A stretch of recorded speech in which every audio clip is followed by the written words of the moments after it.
Hello and welcome to Modern Art is Rubbish. This isn't an episode, is it really? Are you alright, Tom? Oh, hi Marcus. Yeah, I'm good, thanks. So we're on the fly today, aren't we? Yes, I'm actually away, so I haven't had a chance to do any research for this episode. We're in different parts of the world. Well, I'm not. I'm actually in a different part of England, but it sounds more exotic than Essex. But even though we haven't got a topic for today, I have still been being very arty because it's just what I do, really. In the Colchester microclimate. Yes.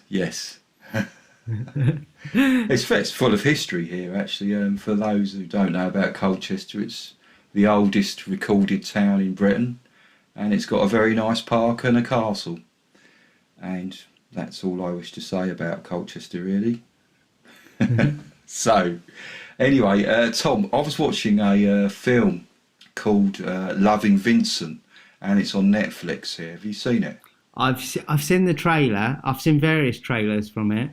Yeah. I haven't actually watched it, but if it's on Netflix, I will get on that. Yeah, it's really good. What it is a film about the last few days of Vincent van Gogh's life, and every frame of it is actually painted.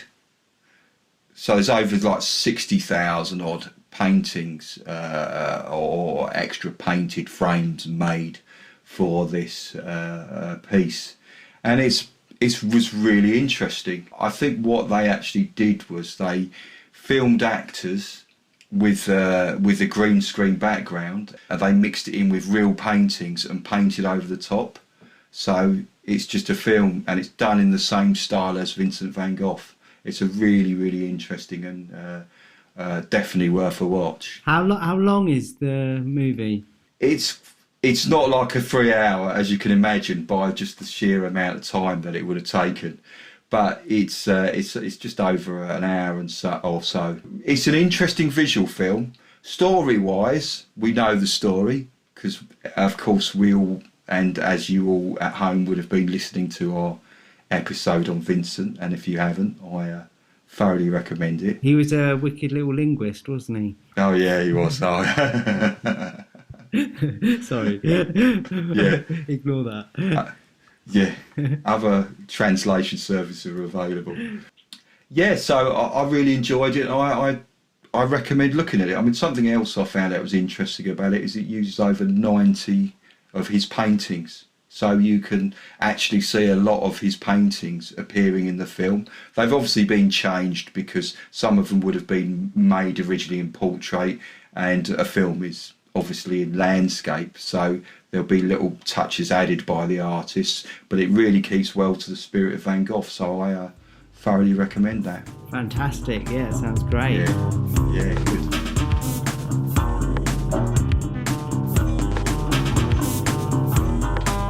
I was reading about, apparently there's an unauthorised Banksy exhibition in Moscow at the moment, and it's called Banksy, Genius or Vandal. It's up to you. I don't know what that title really means. Does it provoke you? Is that provocative? Yeah, well, it's kind of like a TV show title, isn't it? Yeah. It's a nice family show, daytime. It's not really provocative, is it? Maybe it was lost in translation, that one, because it is obviously in Russia. Oh, absolutely. Yeah, we forget about that so easily. Translation doesn't always work, or often doesn't, does it? I remember that because apparently there was a Pepsi Cola advert. Please forgive me, it could have been Pepsi, it could have been Coca-Cola, I don't know. Other pop is available, but there was one campaign where the words were, I think it was Pepsi makes you alive, makes you feel alive. And apparently they tried to translate it in somewhere in Asia, I think somewhere like Vietnam, and it ended up being translated as Pepsi brings your relatives back from the dead. Which in a lot of ways is much better. Yeah, that was before Pepsi Max, wasn't it? Which does give you, if you drink a lot of that does make you a bit buzzed. Yeah. Allegedly. Well, I do. Personally, I feel that. I'm always very careful about big corporations.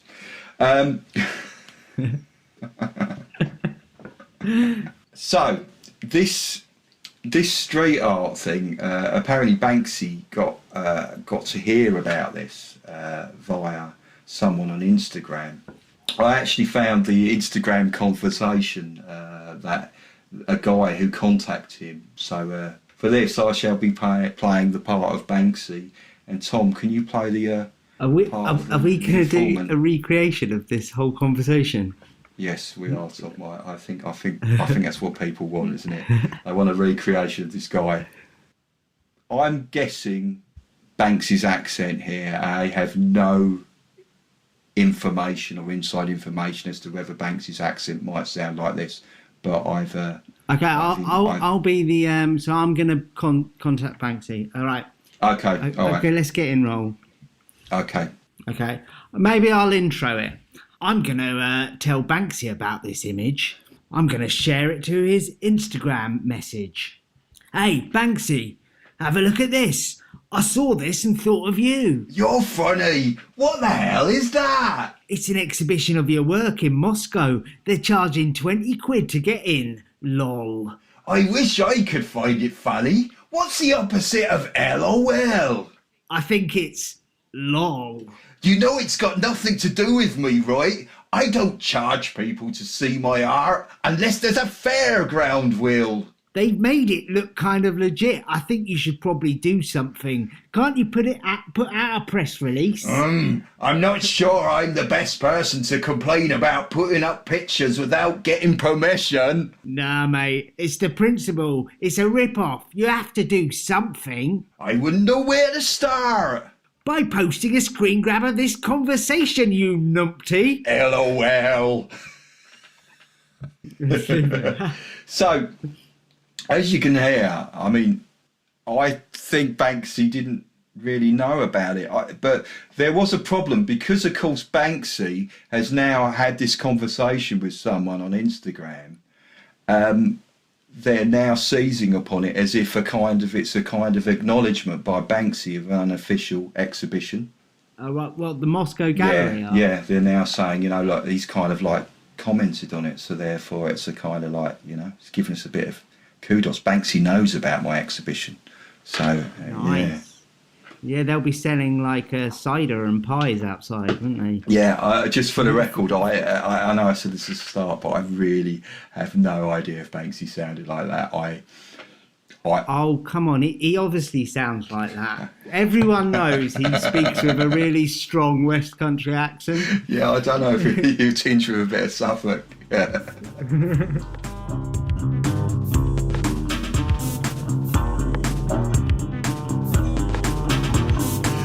So that's the end of this rather very, very slim, as I said, because we're away, podcast. But Tom, is there anything else you want to quickly add before we wrap up? Yeah, I enjoyed the Banksy chat. I think we should get another interview with Banksy. Oh yeah, a shout out to Jack, who's a patron, a new patron on our Patreon page. Yeah, and Simon as well. Thanks for that. And he's made a suggestion for a podcast idea, so we might be looking at that as well. Oh, okay, yeah. So you can join us on Patreon. You can join us on Facebook, and also we do have an Instagram account for you to follow. Also, if you can please go onto iTunes and give us a 5-star review and subscribe, that would be fantastic. There is another way which will be great. We have on our website. Sorry, there is another way. If you go on our website, modernartisrubbish.com, there are buttons where you can share any of our episodes with anyone, and obviously we totally appreciate that if you could do that. And I think it's just left for our buys then, Tom. All right, I will say bye to you, Marcus. Enjoy your time in the microclimate. Boy. Boy. Boy. Boy. Boy. Boy. Boy. Tighter.